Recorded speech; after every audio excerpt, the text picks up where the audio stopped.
Right.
Hello.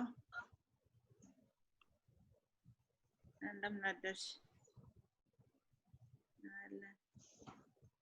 ደህና ደህና። እሺ ምን እያደረግሽ ነው? Mara? ኦኬ ኦኬ። ጥሩ።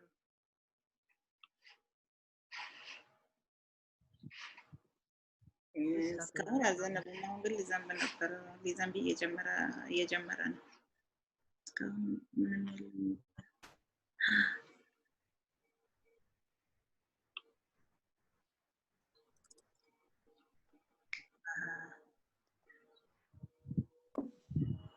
Let me welcome everyone who is tuned in to our webinar show today. All participants and speakers. Good morning, good day, good evening, wherever you are. My name is Gordon Tapper. ወደ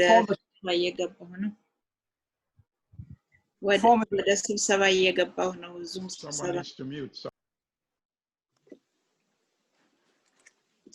My name is Gordon Tapper, the former section chief at the United Nations, founder of the Give Them a Hand Foundation, president of the United African Congress, and a board member of the African Renaissance and Diaspora Network. This is the 8th in our series of webinars, all with the overarching theme of the coronavirus in Africa. These webinars are being sponsored by the United African Congress, the International Association of Applied Psychology, Give Them a Hand Foundation, and Black Star News. One difference in our approach today is that we will not dwell on the virus itself, but on how Africa will emerge from this pandemic and begin the necessary economic recovery. But we must cast a quick eye on the status of COVID-19 at the moment and the havoc it is causing worldwide, with hundreds of thousands of deaths and economic devastation in every country around the world. Presently, as of today, there are almost 21 million cases and almost 750,000 deaths. The United States has the highest number of infections and deaths. Almost 5.5 million cases and 169,000 deaths, followed by Brazil with over 3 million cases and 104,000 deaths. India and Russia are escalating, and South Africa at 907,000 cases and 11,000 deaths, the highest on the continent of Africa. No other African country exceeds 1,000 deaths as of yesterday. Nevertheless, it is escalating as well, and it's a clear and present danger to this continent with the poorest healthcare infrastructure.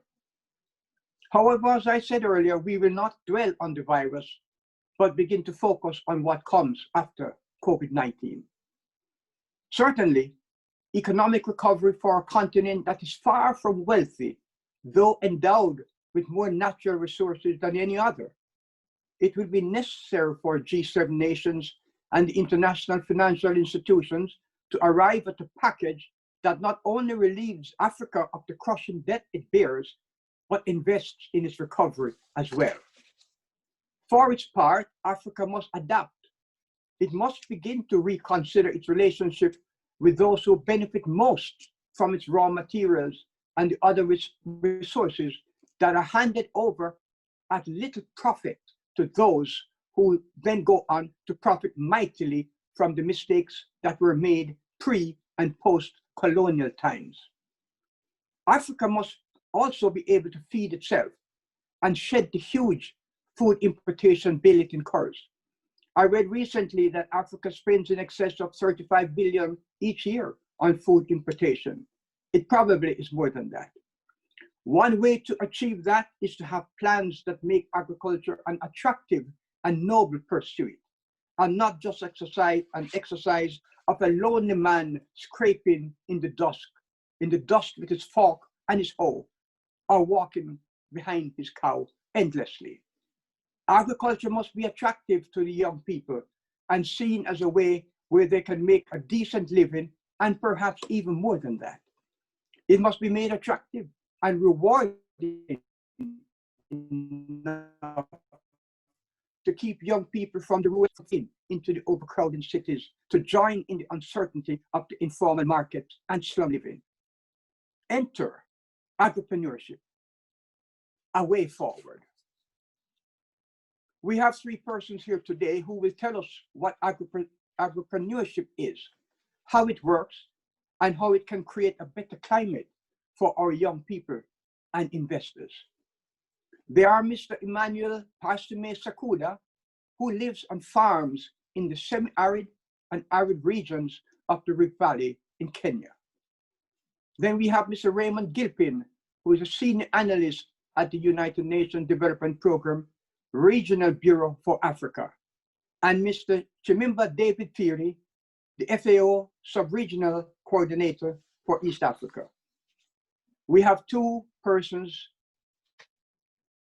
from two of the world's foremost United Nations organization, and a young man from the Maasai people. Well, I ask, are you ready to hear them? I heard a resounding yes. Yes. All right, the first person up will be Mr. Emmanuel Sakuda.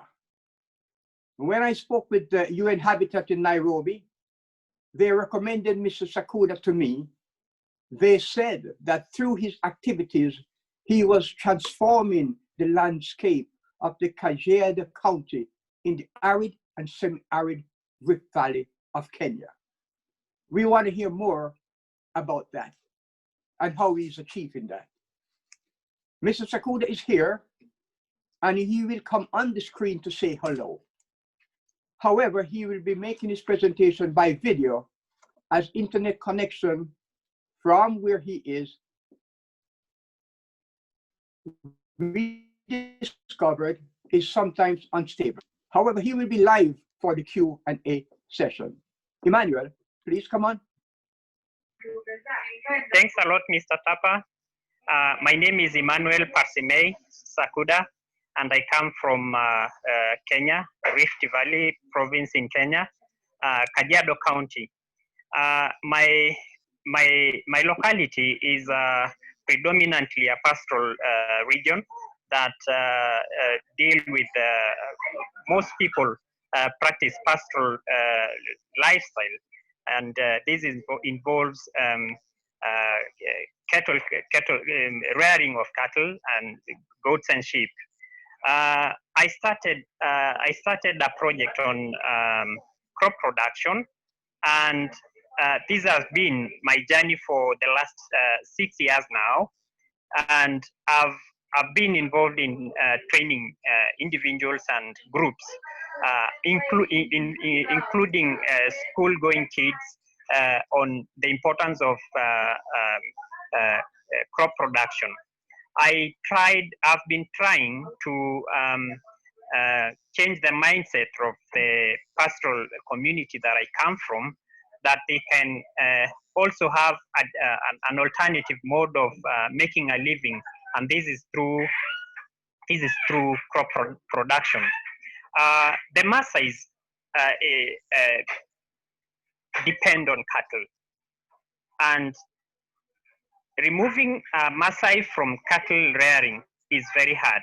So what I did is I started a pilot project 6 years ago that is involved in crop production, and I went into some more intense research on better or ideal crops that can be grown on my location. I did some good research, and I came up with a very good result, since I was able to convince people that many crops can be grown in a semi-arid region if water management is done well, crop disease and pest management is done well, including integrated pest management that involves the use of other cultural means of controlling pests and diseases instead of chemicals that are not available at the moment. I come from an area that has very dry seasons. It is a place that we live in a place that doesn't have definite rainy seasons. So we adopted drip irrigation that precisely deliver water to the particular crop that you have planted, and thus there is minimal wastage of water. And I've seen in very big profits. I've got very big profits from this, and this is a project that can be duplicated in many other parts of Kenya and wherever in the world. I believe in most African setups, the women and the youth are economically marginalized. From the community that I come from, there are so many issues that has to be dealt with in regard to economic gain of women and men. The Maasais are, the Maasai community is a male-dominated community. And from this, we find that many people, many youths and women are sidelined in many developmental issues. And one of them is agriculture. We find that the traditional way of inheritance sidelines women that also should also be having a line of inheritance in terms of land. We find I found out that most of them that are with a lot of passion of agriculture to do agriculture cannot do this because most of them do not own land. Another thing is that most of them don't have financial capability of assessing loans, and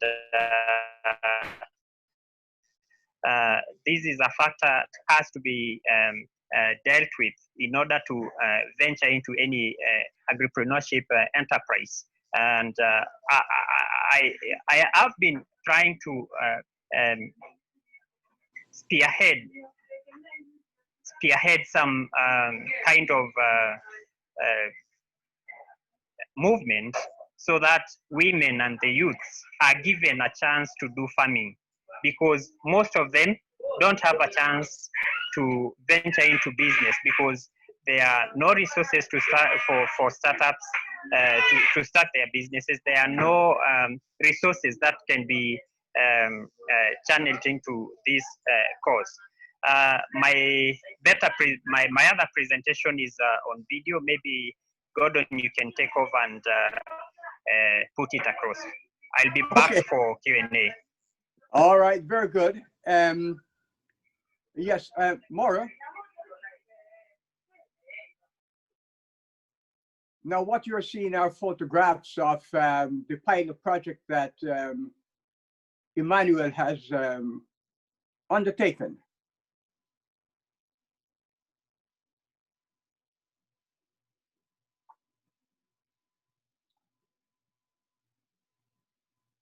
And you can see different types of vegetables.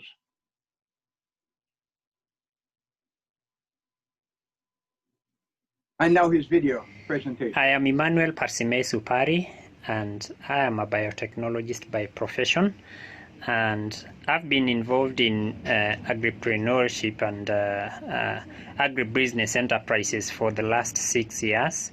And I've done intense research on crop production in a semi-arid setup that I live in. I live in a Maasai locality in Kajiado district, and it's one of the driest parts of Kenya that experience droughts and with no definite rainy patterns. I've done research on most crops that we can grow around, and I've been involved in training of individuals and groups on soil management, pest and disease management, and water resource management. I've seen a great impact to the population, since most people are being involved in agriculture at the moment, and especially during this COVID season, most people are getting into agriculture because most of the jobs, most people have been affected by the COVID environment that is currently hitting every other part of the world.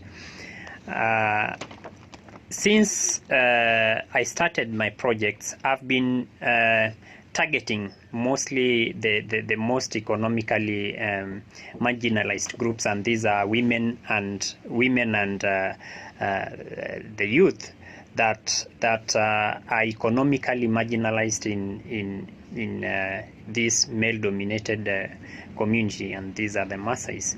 I've seen a lot of impact in my project, and I believe that this will continue to bring, or else to bear more fruits in the near future.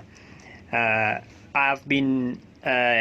adopted drip irrigation because it really conserves a lot of water, and it's a very precise. We deliver it. The set delivers water to the crop, and there's maximum utilization of water resources, and maximization of the little space that you do the farming.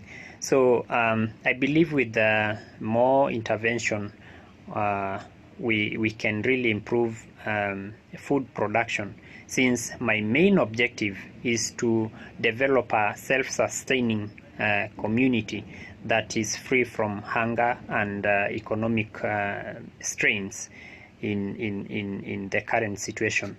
And I believe that with more intervention by various groups and with more participation by the community, many people will really benefit from this.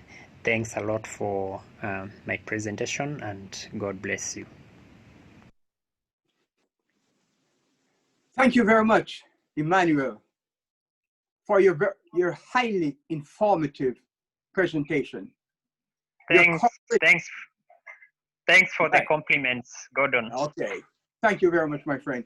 Your courage to introduce an idea that is basically counter to the traditions of your people, who, as you have described, are essentially nomadic, moving from place to place, following their cattle. Your courage to do that is admirable.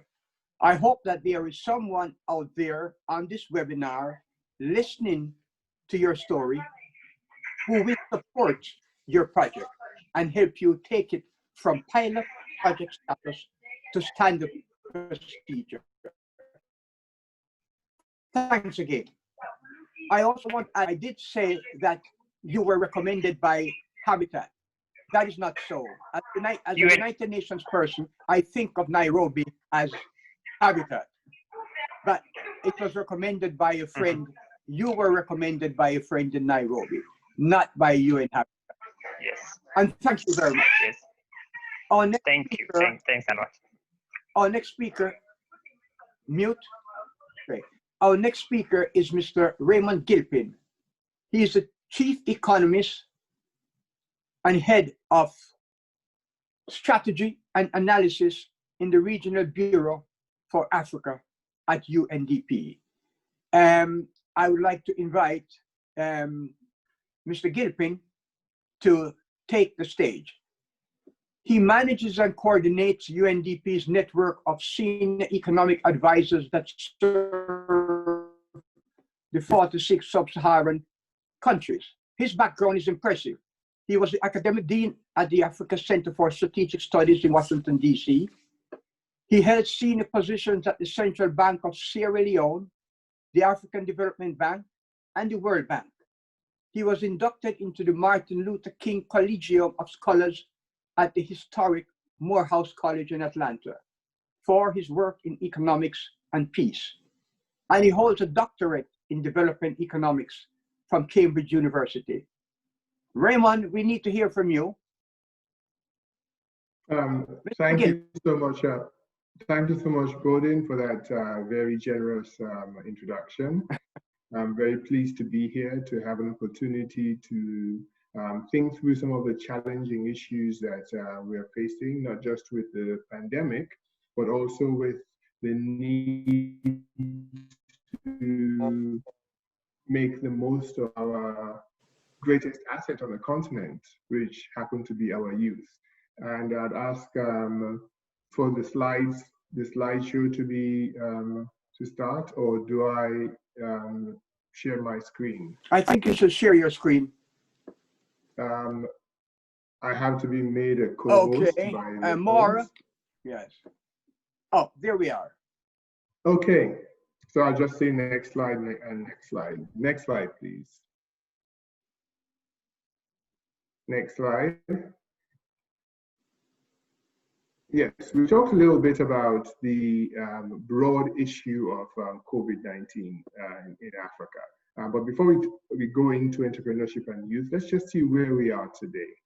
All 55 African countries have reported cases. Yes, it's been slow, but it's beginning to ramp up. So far, we have over 1 million cases reported across Africa. But if you break the numbers down, a different picture comes out. First of all, there is a very high concentration of the cases. South Africa alone accounts for over half the cases in the entire continent.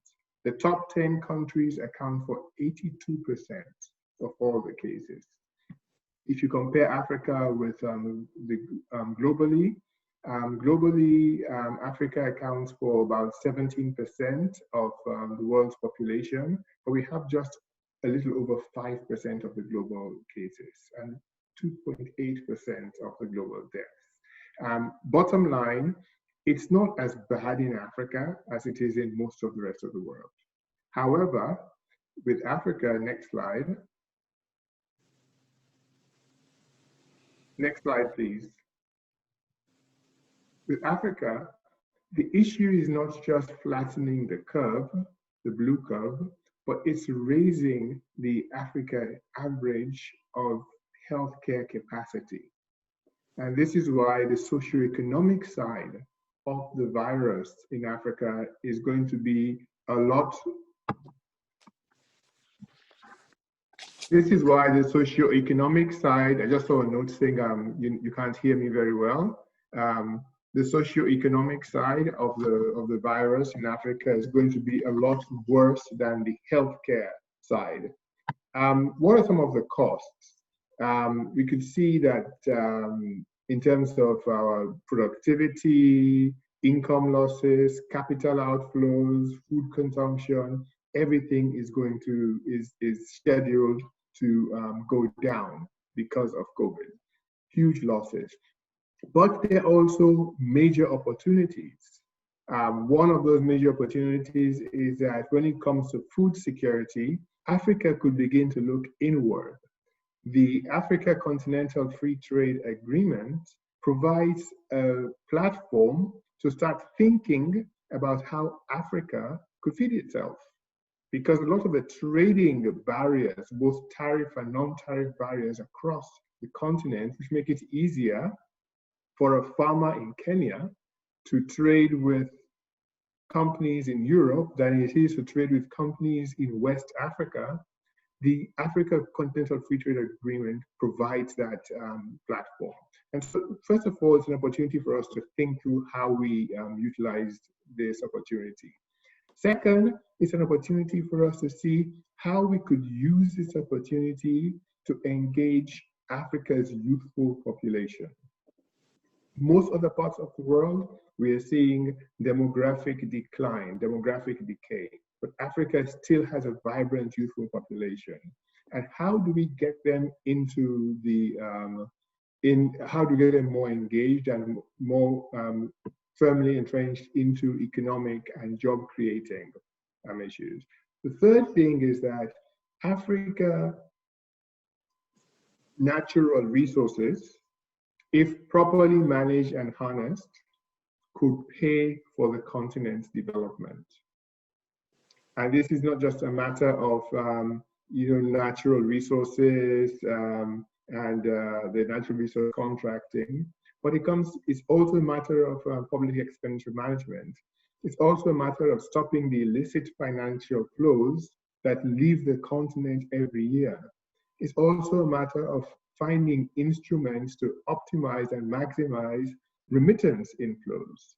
Remittances and illicit financial flows on their own exceed the amount of aid that Africa receives. And so we need to reframe the narrative from funding to financing. And how do we ensure that Africa's formal and non-formal sectors have the financing that they need? This is why I think this is a very important conversation to be having, because when you think about entrepreneurship, you're thinking about three things. You're thinking about opportunity, you're thinking about innovation, you're thinking about productivity. And COVID is a wake-up call for us as we think through how do we think about opportunity. Opportunity in terms of access to credit, access to financing, innovation in terms of using digitization as a leapfrogging instrument. Productivity as thinking about diversifying, going beyond the normal value chains with which we're familiar to creating new value chains. Next slide, please. Next slide. Within the UN system, we have a strategic offer in Africa, which talks about a number of impact areas and foundational enablers. And this is important because as we think through what are the key things we need to do, the areas we need to focus on post-COVID, these are more or less where we're going. Next slide. After COVID, the UN framework identified 5 pillars for socioeconomic response. Health first, protecting people, economic responses, macro responses and collaboration, and then social cohesion and community resilience. Each of these 5 speak to not just the capacity and condition of the youth, but the promise and the fact that they have a role to play that is non-traditional in leading change and sustaining change. Next slide, please. And then a few months after this, in UNDP, we published a report that is called Beyond Recovery, looking towards 2030, the Sustainable Development Goals. And we're focusing on 4 major areas: social protection, the green economy, digital disruption, and governance. And each one of these is very important when it comes to youth agri-business and youth agricultural entrepreneurship. Because without digital disruption, we are going to be facing a lot of the usual barriers, not just to economic activity, but also to trade and also to finance. Without governance, we're not going to have a framework that is rules-based, law-based, that would enable these new entrepreneurs and these new firms in both the formal and non-formal sector to plug into local, regional, and global value chains and to enhance their earning capacity. Social protection is important because of the inequalities that underpin a lot of our social and economic frameworks. And then the green economy. Next slide, please. And here are some examples of ways in which, within the context of COVID, we at the UNDP have been supporting African countries to address governance, social protection, green economy, and digital disruption. I'll have you read just take a look at some of the areas. But it is important to know that when we are thinking about how we engage the youth, it's not just an issue of isolated projects, one project here, another project there. It is a whole ecosystem of economic transformation that allows them to be a lot more crucial and central in redirecting not just productivity and trade, but also cross-border relations in a way that enables communities and countries to overcome all the hurdles that COVID-19 has put our way and put our communities back on a path towards achieving not just the Sustainable Development Goals in 2030, but also the African Union's goals in 2063. Next slide, please. Let me just close by discussing two ways in which UNDP can support agribusiness and entrepreneurship. Next slide.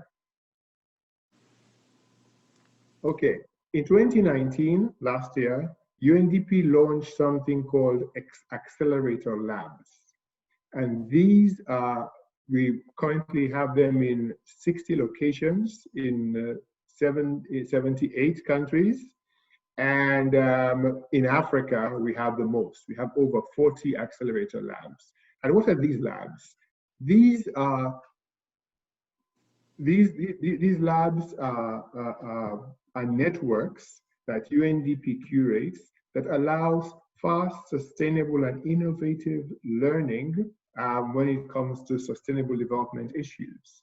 And what it does is it brings together a lot of young forward-thinking, risk-taking entrepreneurs to think through the challenges that they are facing and to come up with practical solutions that they could implement and fund. There's a lot of information on the web page. I have the link at the bottom, but I'd just like to highlight that 50% of all the participants in our accelerator labs are women. We're bridging the gender gap. 24% are repatriates. We are tapping the diaspora and bringing them back and making them more relevant and ready to contribute to social and economic development in their countries.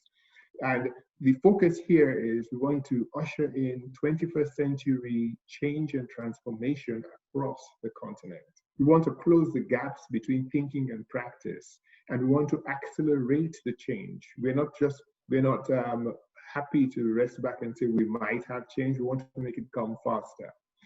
Second is Youth Connect. In 2013, in partnership with the government of Rwanda, we launched Youth Connect. It's currently in 15 African countries. And Youth Connect is a movement of young entrepreneurs. And what we do through Youth Connect is we connect the young entrepreneurs with other young entrepreneurs across Africa, with the mentors, with skills enhancements capabilities, and also with marketing and business opportunities. Youth Connect is grounded in innovation and creativity, focusing on three major things: the creation of wealth, not just income, creation of wealth, creation of jobs, and co-creation among Africa's youth. Next slide, please. So, key messages. COVID-19 is still unfolding and evolving across Africa. Secondly, it's going to affect African countries differently.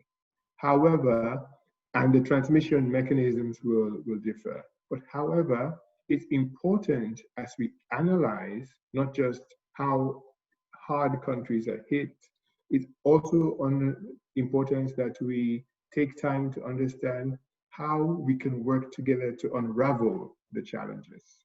And although there are challenges, at UNDP, we see a number of unique opportunities for industrialization, for entrepreneurship, to expand regional markets, and to invest in critical capital. And we believe that Africa's youth could play a pivotal role in this. And through a number of areas, but I'd just like for the purposes of today to highlight our transformational accelerator labs and our Youth Connect program. Thank you so much for giving me the time, and over to you, Gordon. Thank you very much. Thank you very much. Very informative. Very informative. You've said a couple of things that are very interesting. The socio-economic side could be even more damaging to Africa than the number of deaths. Very interesting. The GDP has been minus 5.1% projected to reach that level. Capital outflow for 2.5 months, $4.2 billion. That's incredible. Loss of export earnings up to 500 billion. But one positive thing you said, of course, is that COVID is also, on the other side of the coin, an opportunity for people to devise ways of moving forward, of investing, of finding other direction to go. And I think that is very true, for we are seeing that creativity to adapt and move forward, even right here in New York City. The restaurants are on the streets, are on the sidewalks, and they put up their tents. People are adapting. And I think it's an opportunity also, unfortunately, but that does happen. And we will move on to our next speaker, who is Mr. David Phiri from the FAO Subregional office in East Africa. David has a long and impressive career at the FAO, starting at the headquarters in Rome in 1991, when he was a policy economist. He served in the cabinet of the Director General, where he was involved with policy direction and overall management of the organization. In 2008, he was appointed Chief of the Policy Assistance Support Service in the Technical Cooperation Department, and in that position was a focal point for FAO's support for the African Union and its NAFAD program. Prior to being the sub-regional coordinator for East Africa, he was the sub-regional for Africa, responsible for 16 countries. And with that, I want to invite Mr. David Phiri to the podium. David, the microphone is yours. Thank you very much, Gordon, for giving me an okay. FAO is highly respected in this regard. And you have introduced us very well.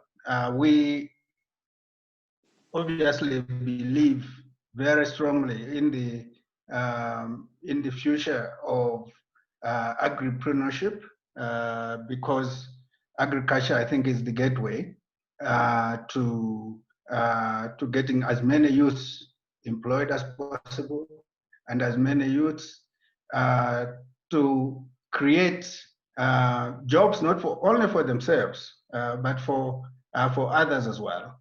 But it is also an opportunity for them and others to create immense wealth. So I have made a recording, which I hope somebody can make a a presentation of, after which I'll be very happy to answer any questions or comments. Thank you, Gordon, for the opportunity. Okay, thank you very much, David. Yeah, we did receive your PowerPoint presentation today, and we will put it up on the screen shortly.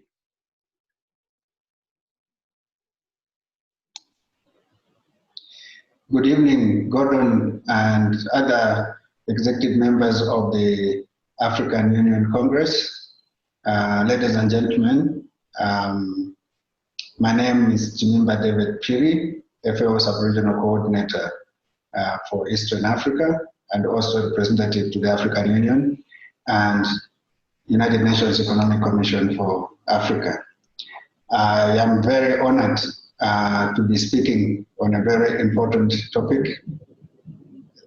FAO strongly believes that the agricultural sector provides huge potential to boost the creativity, energy, innovation, but also create decent youth employment for youth in Africa. Let me share with you a few slides.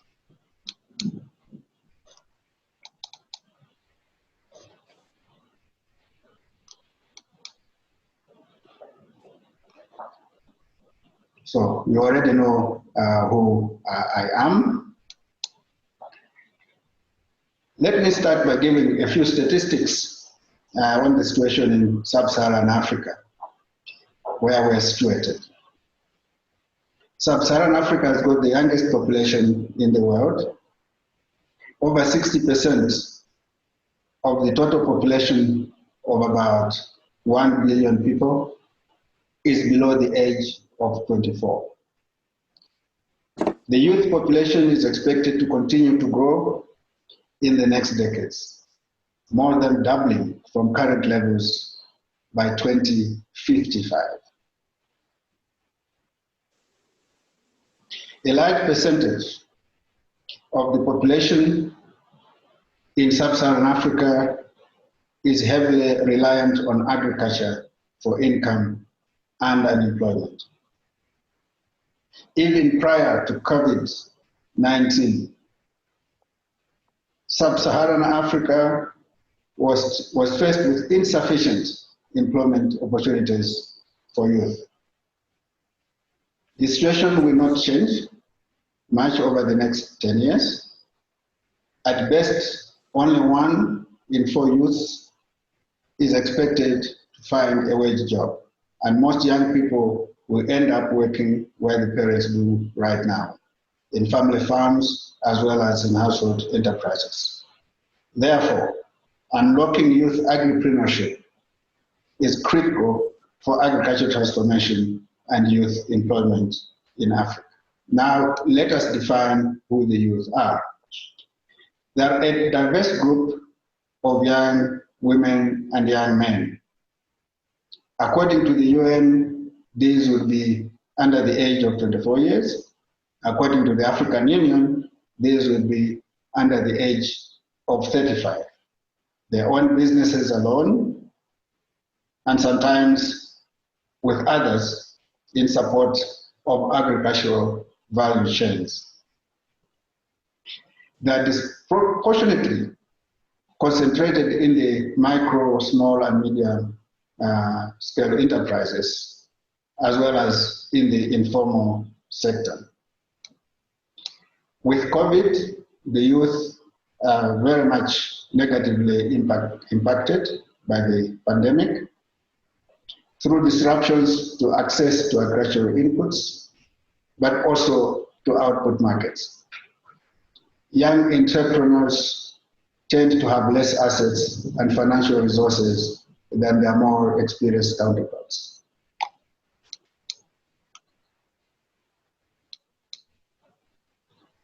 Now let's look at youth agripreneurship as a driver for economic recovery in Africa post-COVID-19, which is really the topic for discussion today.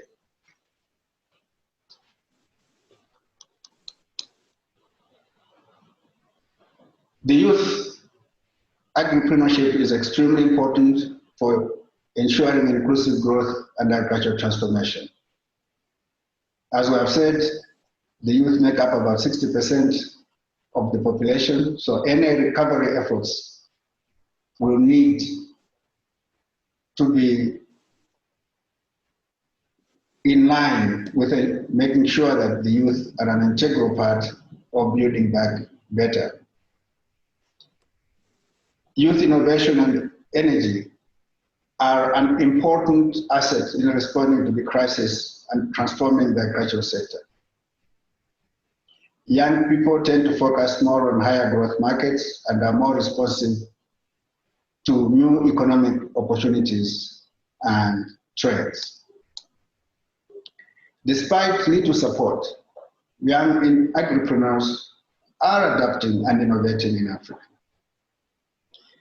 They are involved in key support services for the agri-food value chains with digital solutions, whether it's online marketing and sales in Togo and Malawi, adapting provision of training services, for example, in Rwanda and Gabon, or providing mechanization services. For example, young women tractor operators in Ghana. With adequate and well-designed support measures, youth-led agribusinesses could reinvent themselves and become more successful in the post-pandemic era. What support might be needed for the youth? The first is to understand what their needs are. So we need to strengthen data collection and engagement channels with youth agripreneurs. Second, we need to advocate for the youth. Youth should be intentionally included in national response measures. We need to properly target them. We have to include them in socioeconomic impact assessments, for example. We have to address youth-specific measures, but they should also be involved in the implementation of government input support schemes. For example, cash advances, disbursement of vouchers, access to mechanized services, etc. Third, we should support the youth directly through technical assistance that targets youth agripreneurs. So they should be involved in the design of new or reprogrammed projects to provide technical support and capacity building to the youth. For example, improving access to existing post-harvest handling facilities and services and increasing capacity building with attention to youth-led agribusinesses and youth cooperatives and producer organizations. We need to enhance market access of youth agripreneurs and producer groups through contractual arrangements such as outgrower schemes and contract farming. Let me finish by giving you a flavor of the sort of support that FAO provides to youth agripreneurship. One of them is capacity development, such as the work we did in exposing the youth to the Songhai Center agribusiness model. The Songhai Center is in Benin. We worked on this in collaboration with the Cornell University's Making Markets Smarter Executive Training Program and the Africa Agribusiness Incubator Network. We promote ICT solutions with the youth in collaboration with the Technical Center for Agriculture and Rural Cooperation. We support the youth in policy dialogue with government, like we have done with the Rwanda Youth in Agribusiness Forum. We advocate for youth inclusive responses and investments through, for example, the project that we have with the African Union, in which we support countries to develop youth in agribusiness strategies. With the East African community, recently, we have been promoting decent rural employment and documenting best practices. Right now, we're developing a program together with UNIDO to expand the scope of our support to youth agripreneurs. There are many more examples, but of course time is against us. So I will stop there and look forward to getting your comments or any questions that you may have. I thank you very much. Okay, thank you very much, David. Thanks for a very comprehensive presentation covering every possible aspect of including the impact of COVID-19 on food production, how it affects value chains. Indeed, there are a lot of obstacles to overcome, not least among them climate change, desertification, etc. I saw a post on Facebook from a Jamaican colleague of mine recently that said, in relation to Jamaica's food bill, eat what you grow what you eat. And I think it's a mantra, and an ultimate goal for Africa, as well as people in the developed countries. The next section of our program involves question and answer. And we do have a number of persons, well, 3 members of the panel of experts who will be posing questions to you. They are Dr. Mohammed Nur Hussain, is chairman of the United African Congress, and he's professor of medicine, chief of geriatrics at the State University of the New York Downstate Medical Center. We have Dr. Judy Kurdiansky, United Nations representative of the International Association of Applied Psychology, professor in the Department of Clinical Psychology at Columbia University Teachers College. She's a trustee of the United African Congress. And we have Mr. Milton Alimadi, a Ugandan by birth, adjunct professor of African history at John Jay College, a Pan-Africanist, human rights activist, and a publisher of the Black Star News. We also have Ms. Stephanie Evans, who is Director of Education and Associate Professor at the Harlem Hospital, New York City. She's a director of Give Them a Hand Foundation. But I also, before I turn it over to the panel, I want to go back a little and talk about why the United African Congressmen are so concerned about COVID-19 and healthcare in Africa. We have been supporting Africa as part of our organization's mission and helping Africa's countries to achieve some measure of the Sustainable Development Goals. And that continues to motivate us. We were involved with raising awareness during the Ebola outbreak in West Africa back in 2014, hosting a major forum at the United Nations with representatives of the 3 most affected countries present. That was followed by another massive awareness raising event in the UN General Assembly Hall, at which Secretary General Ban Ki-moon spoke. So too did Samantha Power, the US Ambassador at the United Nations, and the Ambassador of the African Union, amongst others. In that same vein, I'm pleased to say that we have just concluded a mission to South Kivu in the Democratic Republic with hope and health vision to help the Democratic Republic of the Congo combat COVID-19. We hired women to make masks, which have been distributed to people in the communities, putting some monies into the community. We established 5 hand washing stations for the communities, as well as we prepared detailed infographics on how they should respond to the pandemic through employing good sanitation measures and psychosocial support we gave them. My colleague Jean-Marie from Health and Hope Vision may be here, and if he is, I would say I'd like him to accept our congratulations. Again, these projects are funded solely by the leadership of the organizations. We are small, but we do have a major impact on the world stage. Our next major project, I should tell you something briefly, is Africa Rise Healthier and Stronger, the virtual event that will take place on 24th October, United Nations Day. And the purpose of this is to raise funds to purchase mobile clinics, to build our peer district health centers and upgrade others in rural, underserved communities in Africa. We will tell you more about that in the coming days and weeks.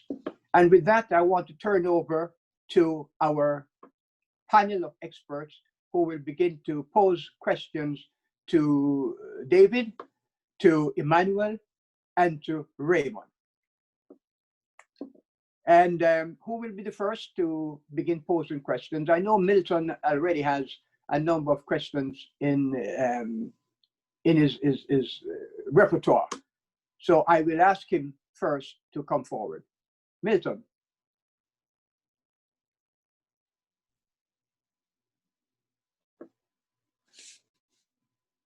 Unmute. Thank you, all the panelists, for your wonderful presentations. My question to Emmanuel, in terms of a typical project that you're involved in, how much does it cost to fund a typical project, and how many people can be employed? So give us an idea about that, because we need to really think about how we can help you mobilize some resources so you can employ these young people, and particularly women, to get involved. And let us know also what are the crops that they grow that are most profitable. To both Mr. Gilpin and Phiri, I have a similar question. My question is, what we hear from both of you is very promising and very encouraging. So we know that with the right setting, Africa can indeed feed itself and grow. So my question is, given that the timeline for recovery from COVID-19 is different across many African countries, we do note that most of the impact is concentrated in countries such as South Africa and a few other countries. So since the recovery timeline is not going to be the same, is FAO and UNDP thinking about starting to re-engage in some countries that the conditions are already favorable? Because it seems like it's going to be very difficult to wait until all countries are declared as COVID-free to start injecting resources into agricultural activity. So give us some thoughts about that. What are your organizations thinking in terms of when to re-engage again? Thank you to all of you. Thank you, Mr. Maybe Emmanuel will present the cost that he's incurring and what he needs. Okay, thank you so much, Mr. Gordon. And I'm going to talk on the costs that are involved in an acre of drip irrigation that is in Kenya. A setup of an acre that is a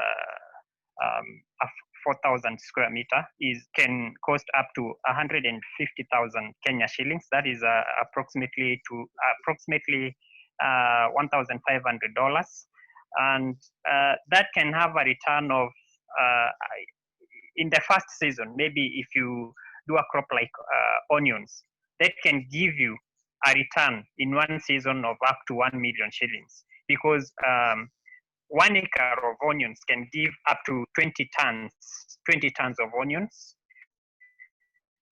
And at the wholesale market currently in Kenya, it's approximately 50 shillings, the minimum 50 shillings.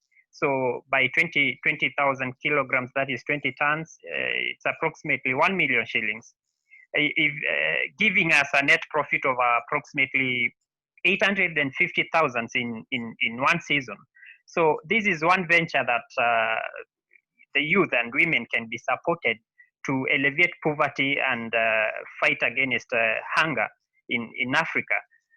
The first step on drip irrigation is to harness water, to harvest water. Water harvesting can be done during the rainy seasons. You can develop shallow ponds, and that water can be used throughout the season. The shallow ponds can really help to give out water or else supply water to the projects throughout the season. The drip set conserves water, and this means you can utilize the little amount of water that you have harvested during the rainy season along the 3 seasons that you can plan to have in a year. Because in a year you can have approximately 3 seasons, translating to approximately 3 million shillings from an acre. Again, I can say that in employment, you can employ up to around 6 people in an acre to work as casual laborers, and maybe have 3 permanent workers in your farm. This shows that through such projects, you can employ as many people as we can employ as many people as possible. We believe that through agriculture, through such technical projects, through new skills and through new techniques in agriculture, we can employ as many youths as possible. Because some people can be involved in technical work like drip installation and maintenance. Some of them can also be involved in food production, in disease and pest management in the field, and some of them can also be marketers in the same project. And this means that so many people can be involved, and many can really get employment out of this. The most I can also talk on the most profitable crops and the ideal crops that you can manage in the farm easily than other. Some are easily managed in the field than others. Like if you do crops like onions and tomatoes, onions are better off managed in the field than tomatoes. So for the starters, maybe we can engage things like onions that have a greater return in terms of profits and less expenses in terms of disease and pest management. So I believe this is a project that we can engage our youth in and give a lot of jobs and cash rewards towards economic recovery. Yes. Thank you very much, Mike. Thank you very much. See his very business comprehensive answer, I would say. Right, Milton? Yes, in fact, we would like to see his business plan. Oh, yes. All right. And like I said earlier, I hope that there are people out there listening to this program who are willing to support a project like this. And like I said, transforming it from pilot project to standard procedures. Anyway, Milton had 2 other parts to his question posed to Raymond and to David regarding the timeline. I don't want Milton to rephrase it. The timeline. Take 5 minutes. The timeline to re-engage. The timeline. Okay. All right. As some countries will recover from COVID before others. Right. So, David, Raymond. Oh, thank you. Come forward. Let's call it on Raymond first. Okay, so I can start, and then Milton will join me on this question. It's a very important question.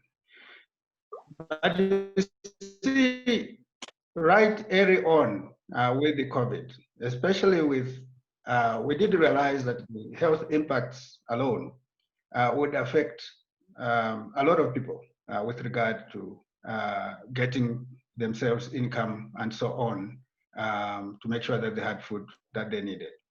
And then the measures that government put in place in Africa, which followed in many countries alongside what happened in Europe and America, where the measures were to close down, to lock down. And as you know, most of the people in Africa work in the informal sector, where every day they earn an income which then before they get home to their families, they buy food for their family that day. So when you have a lockdown, it becomes very difficult for families then to have enough income to eat because their income is really daily. So we knew quite early on that if we are not careful, this health crisis can become a food crisis. So we did not wait for the timelines of one country or another. We already started working with governments. In fact, almost as soon as we knew of these lockdown measures and so on, we organized first a minister for agriculture meeting, and then that was followed by a meeting of ministers for agriculture, ministers for finance, and ministers for trade, together with the African Union. Okay, FAO together with the African Union organized these meetings to appraise them of the potential danger to the hunger situation in the region. So we did not wait for particular timelines. We started right away. But also, FAO itself then developed an umbrella program, okay, which is costing about 1.2 billion US dollars to support countries that might be needed in the areas of social protection, in data collection, to know where these people might be, in area of policy, in area of resilience, of how to increase productivity, but also to make sure that countries do open their borders, at least for food and for inputs.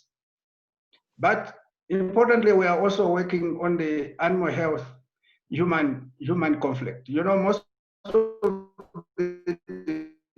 this now and in the future coming from animals. And as FAO, it is also our responsibility because some of these animals are in wildlife. And what happens there is something that I think is also important. Animals are encroaching on human habitation, but then human beings are also, by deforestation, also encroaching on wildlife. And most likely, the biggest problems of viruses in future will continue to be coming from this human and animal meeting area than they should be doing. But we have also been sensitizing them to the issue of markets and commercialization. So this is an ongoing program to support countries to make sure that they do not wait until COVID is gone, because COVID is going to be with us for some time. Thank you. Thank you, David. Let's hear Raymond respond to that too.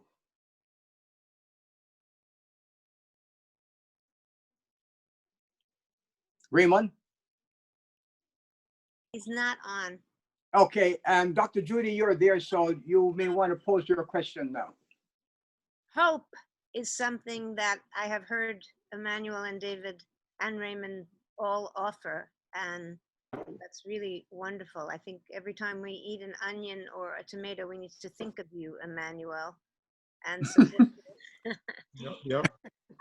I've heard all three.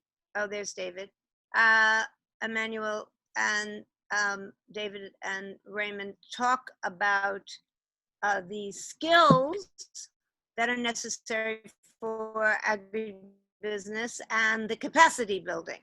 So I want to ask all three of you to address the issue of mindset, because in order for youth to really advance in business, agribusiness or others, it's important for them to have a mindset about what business is. That's a psychological skills for myself as a psychologist I'm aware of.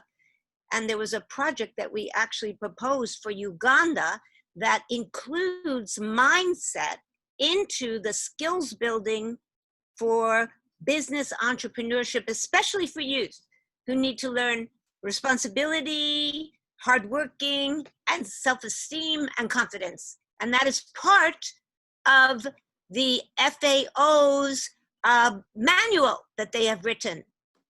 Be strong, take risks, love what you do, be passionate. I think Where we do want to you hear from you, see David. a mindset and building their psychological skills to be put into their entrepreneurship skills? He's muted. Happy to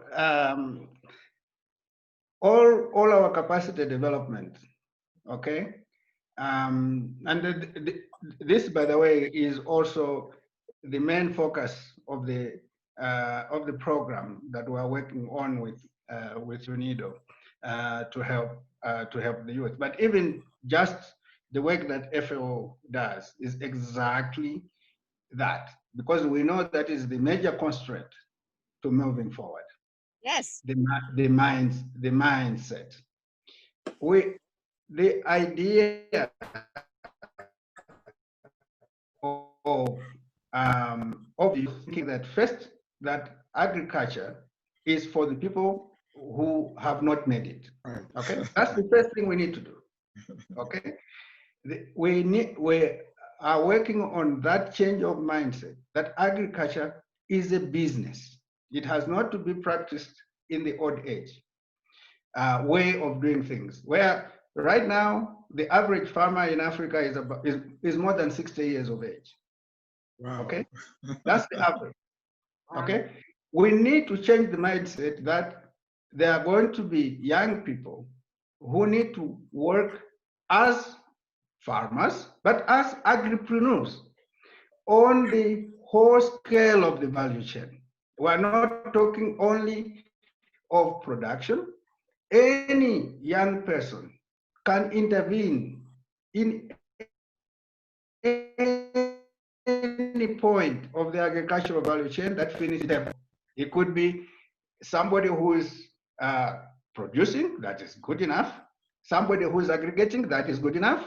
It could be somebody who is even producing apps for the agricultural sector. That is good enough. There is agribusiness. There is agro-industrial development. Then there is marketing. All these are parts of the value chain. Wonderful. Okay, for agriculture. So this is what we're trying first to teach, to capacitate the young people, that you don't have to use a hand hoe all the time. But also related to that is the fact that we say, look, agriculture in Africa must change. This is why we have been working with the African Union to get the hand hoe to the museum. They have this strategy to get the hand hoe to the museum, because no young person will want to use a hand hoe. Okay, no young person, woman or man, will want to thrash rice and whatever it is using their hands. So mechanization is very important. This is why FAO supported in the African Union to develop what we call the Sustainable Agricultural Mechanization in Africa strategy. Okay, to support all these things to make sure that they're in a position to work in agriculture as an agribusiness. But I have to give you one good story. 2 years ago, we had a big conference of youth in agriculture in Kigali, in Rwanda, across Africa. And we're amazed how many youths were in that meeting.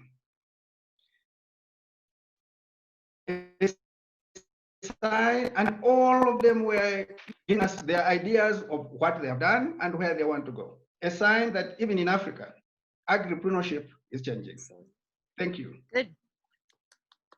Well, as I said in my opening statement, agriculture needs to be attractive to young people. Right. No longer the lone old fellow with a fork and a hoe in the dust. It has to be able to offer the possibilities along the value chain of a good life, of a decent living. They want to be able to purchase their motor car. They want to marry and be able to have a roof over their head. They want to do these things that they see other people doing. and they don't want to do it the traditional and the old labor-intensive way. They need assistance, they need technology, they need funding, and Africa's young people, they have ideas, just like you mentioned, David. They have ideas, and many are very well educated and ready to take this to a different level. Thank you for your response, and thank you, Dr. Judy.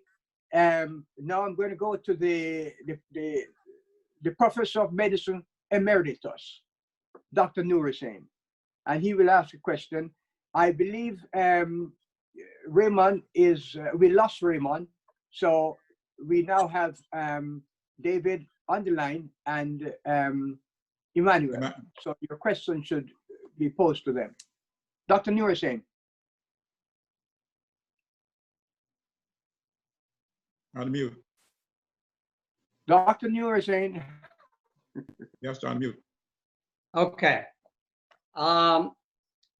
It was a very, very inspiring session. Actually, listening to the presentation by both from Emmanuel and the UNDP and FAO. I have a question to Emmanuel and perhaps to Raymond later on. The question to Emmanuel is that, first of all, the people who've been listening to you today, young people in Africa, definitely you have been an inspiration. I think there will be quite a number of people who might have already changed their ideas about agriculture and thinking about taking up that profession. The question I have for you, Emmanuel, is obviously the Maasai and other pastoralist cultures would be difficult for them to change their way of life.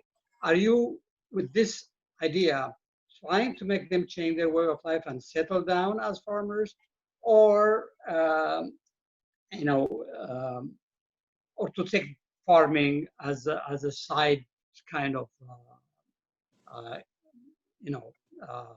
involvement? I have a question from the chat that I picked up from chat room, and this I know it was someone who is an agricultural expert, and he posed a question: could not the drip and the mechanical delivery systems of water become cumbersome to the Kenyan peasant, especially to the agro-pastoral Maasai? How about investment? That's the question.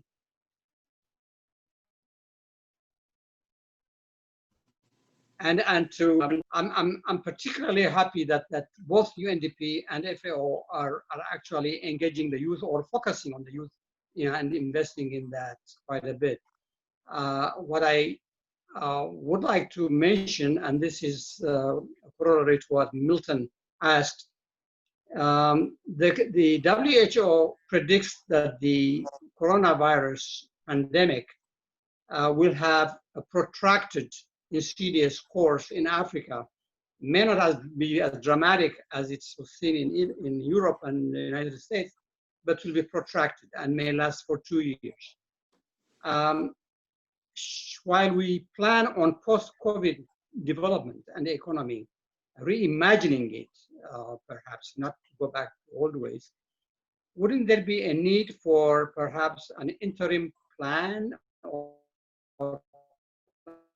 planning for the years to find a way of living with COVID and also identifying areas where development can occur? Done. Thank you, Dr. Noor Hussain. David, do you want to take a shot at that first, and then we hear from Emmanuel? Yes, for sure. I think, all our efforts, and this, by the way, the UN Secretary General has developed a framework on how the UN as a whole, including all of us, is going to move forward to support a post-COVID era. But the first thing, of course, we need to do is that there's COVID right now, and people still need to eat. They need to survive. They still need soap. to wash their hands that we talk about. They still need money to buy their masks. So the whole program that the UN has is to focus not only on the health first, of course, but we also have to, in fact, focus on the economic consequences of COVID leading forward. Now, we do know that there is a recession in many countries. In other countries, it will lead to a depression because of fundamental structural issues that exist in those countries. So, and the developed countries have invested a lot in their own economies just to make, with all the unemployment and so on. So we do not expect that there's going to be too much money coming from some of the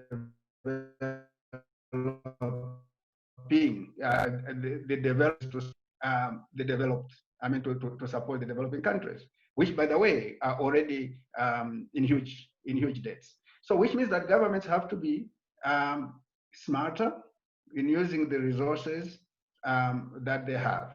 So, the UN has a comprehensive framework to support countries, and fortunately, I must say, this far, I think it is working in terms of the resources that are being provided to the UN to support the countries. And I think you are aware also with the G20 meeting that agreed on a series of ways of helping the most indebted countries in the world, which means provides resources to those post countries. So I believe that it is very important that we continue supporting these countries now, but also sticking with them in the future. Now, a guy like Emmanuel, who is educated and so on, is the future for agriculture.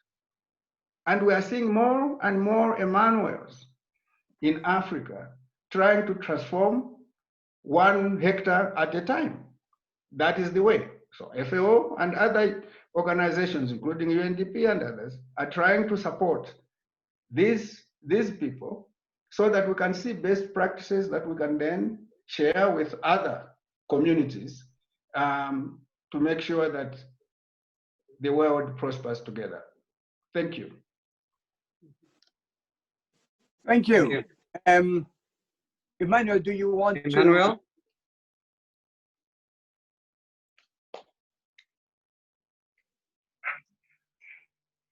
Hello? Yes, Emmanuel. Hello. Okay, I'm going to talk on how I've been trying to change the mindset of my pastoral community to get involved in agripreneurial projects and in crop production. I've always been trying to. Pardon? You have 2 minutes to do that. 2 minutes. Okay, to I've respond. been. Okay, Mr. Gordon. I've always been trying to involve individuals in small projects so that they can see profits that are involved in such agricultural projects, and out of these, people get some interest in doing these projects and growing food for good returns. And most people have really adopted and seen that farming is another alternative of making a living. And people have seen that agriculture or people that are involved in food production are not only the poor people, but people even white collar. It's a white collar job at the moment because people are getting money, people are getting food, people are getting employment from it. If if people adopt new skills and eliminate the traditional tedious practices that are involved in agriculture, many people will get involved in food production. And most of the people that I've been tackling and training, I show them the economic gain of from 1 acre, that within a very short period of time you can reap a lot, you can get a lot of money out of this, and out of this people get interested in doing farming and even thinking that this is another way of employing themselves. So this is that's the formula that I'm using to engage people in more farming and getting involved in agripreneurial projects.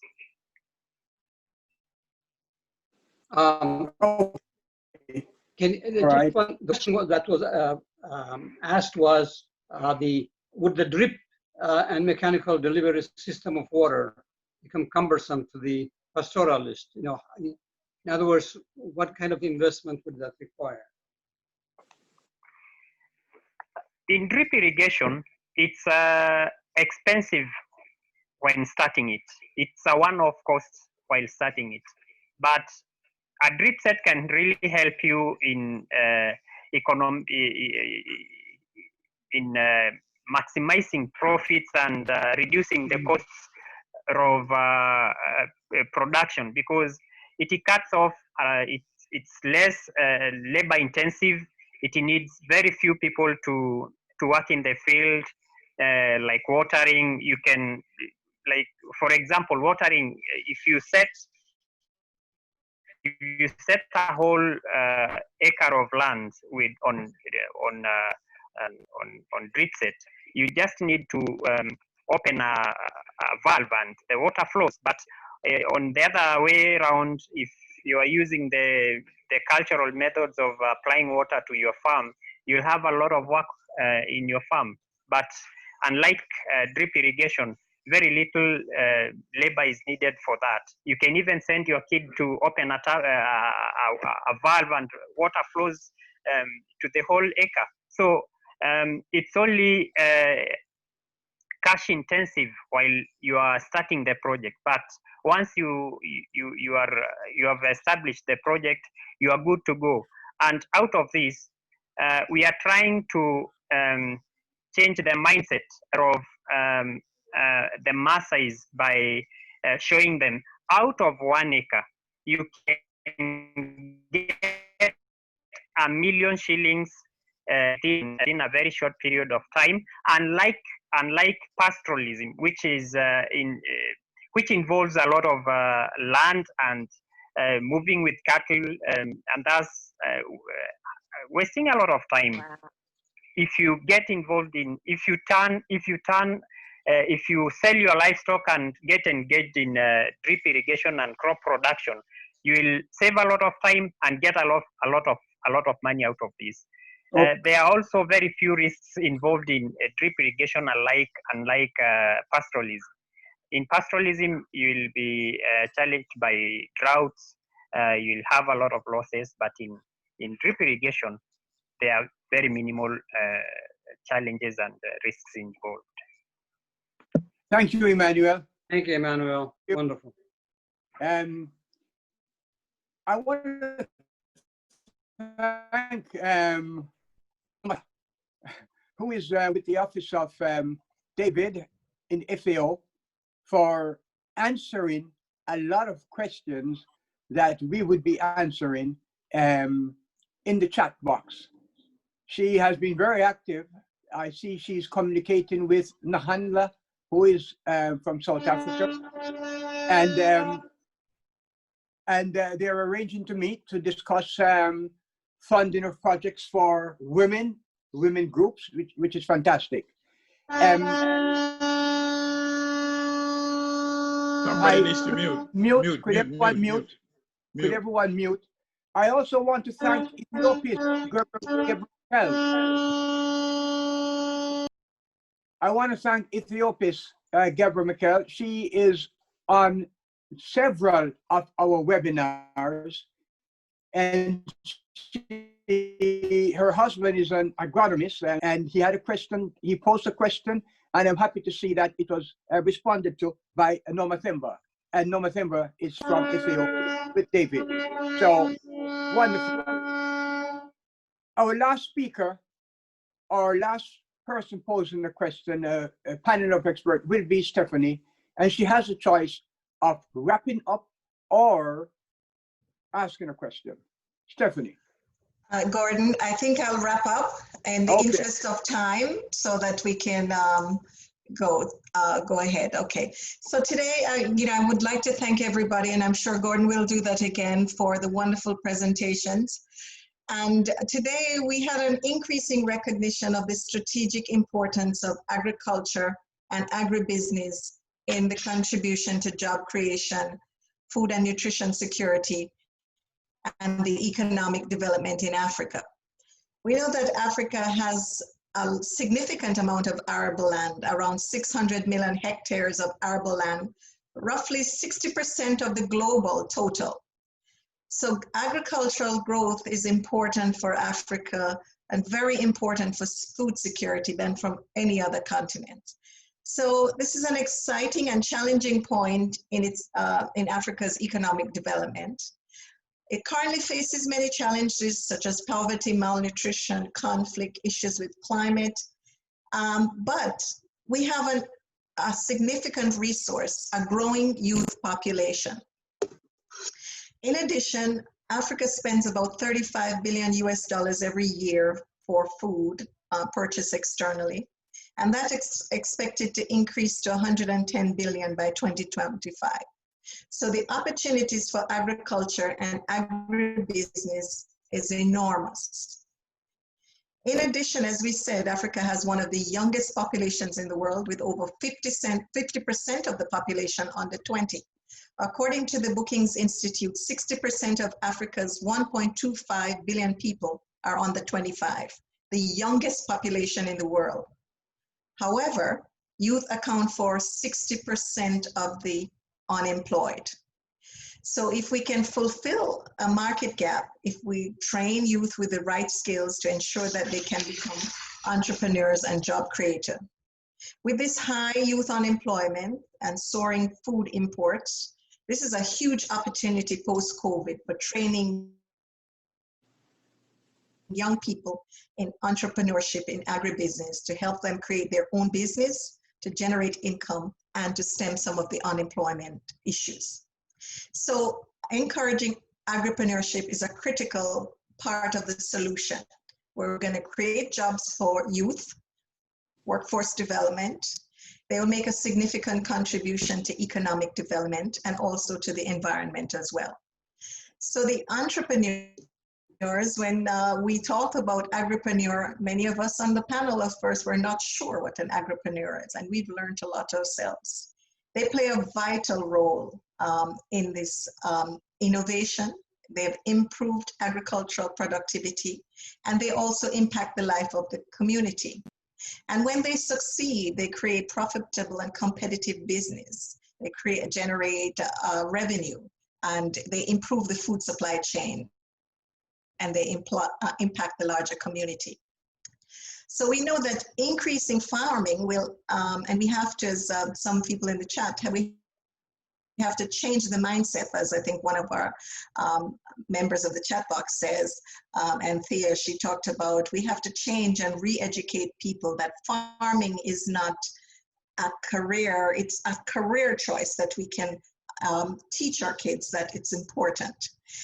It gives wealth generation. Many of the farms that are owned by huge cooperatives. We also will increase the supply chain and transportation.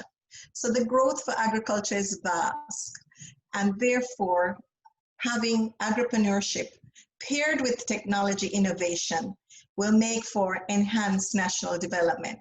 For example, there's innovation in Niger. There's award-winning technology that connects rural farmers to e-irrigation and e-assistance that can be switched on remotely via mobile phone.